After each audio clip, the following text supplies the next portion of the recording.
We are not living in a new human age, geologists say.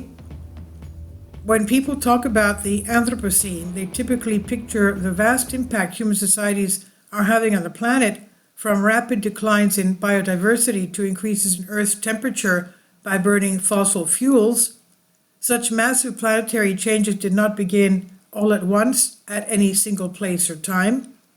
That's why it was controversial when, after over a decade of study and debate, an international committee of scientists, the Anthropocene Working Group, proposed to mark the Anthropocene as an epoch in the geological timescale, starting precisely in 1952. The marker was radioactive fallout from hydrogen bomb tests. On March 4th, 2024, that was 3 days ago, the commission responsible for recognizing time units within our most recent period of geologic time, the Subcommission on Quaternary Stratigraphy, rejected that proposal with 12 of 18 members voting no.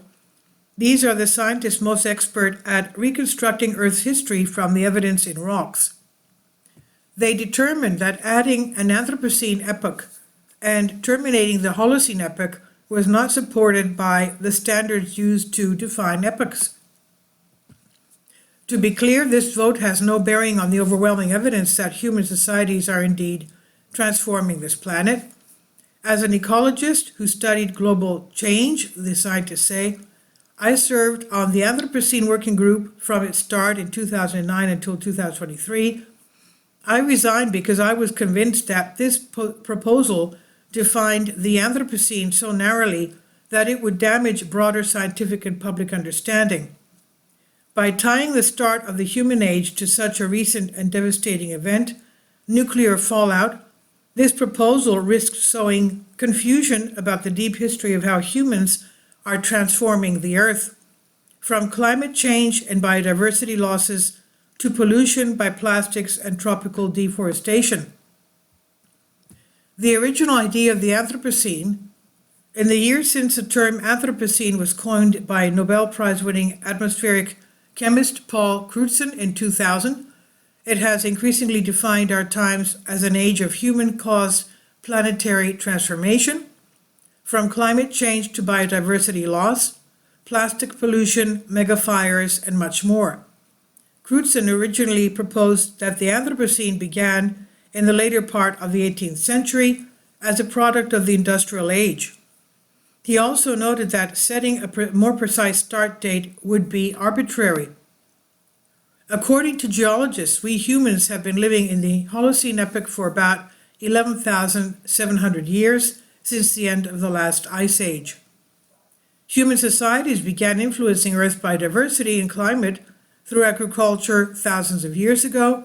These changes began to accelerate about 5 centuries ago with the colonial collision of the Old and New Worlds.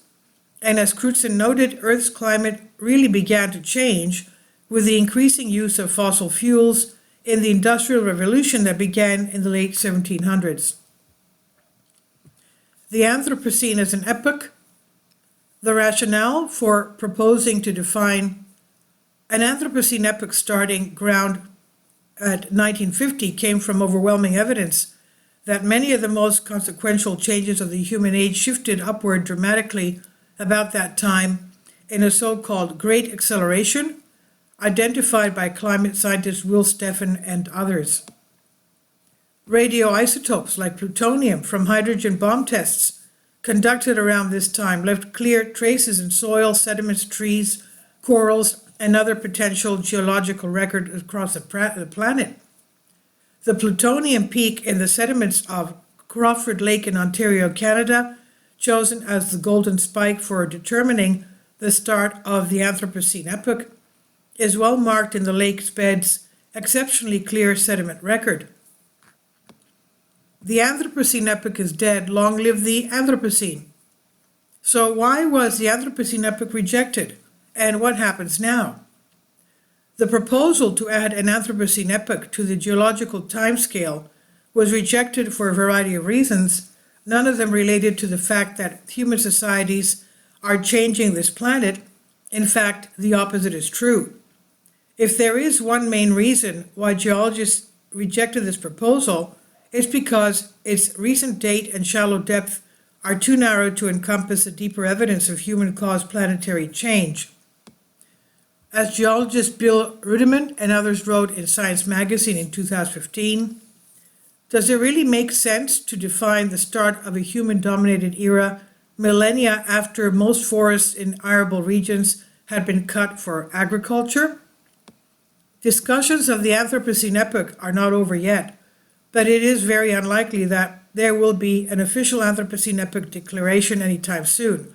The lack of a formal definition of the Anthropocene epoch will not be a problem for science.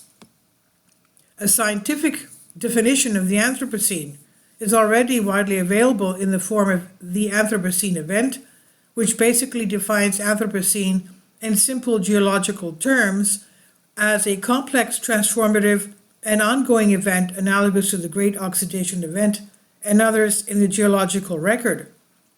So despite the no vote on the Anthropocene epoch, the Anthropocene will continue to be as useful as it has been for more than 20 years in stimulating discussions and research into the nature of human transformation of this planet. The article was updated to clarify that a new attempt at an official Anthropocene epoch declaration is unlikely soon. This is by Earl Ellis, Professor of Geography and Environmental Science, University of Maryland, Baltimore County. This is republished from the conversation here under Creative Commons on Science Alert. Please leave your comments, and thank you for your support. Kindly support my Patreon account. The daily posts are 5 videos daily, and they are totally different from what I have on my YouTube channel.